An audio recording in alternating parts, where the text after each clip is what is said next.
It's home to some of the richest people in the world, and its gleaming skyline represents some of the biggest firms.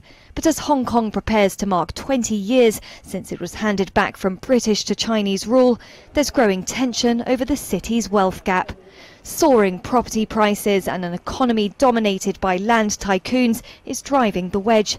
According to Oxfam, the richest 10% of households now earn close to 44 times more than the poorest 10%. We find that many Hong Kong poor people or elderly people living in very small cubicles or in subdivided flats in Hong Kong.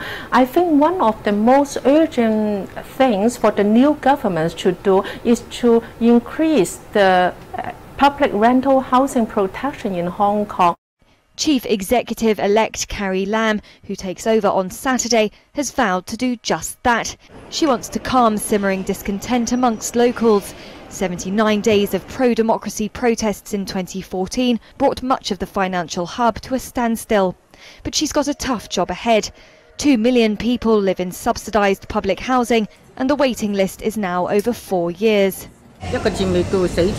How are you able to survive? You have to work yourself to death.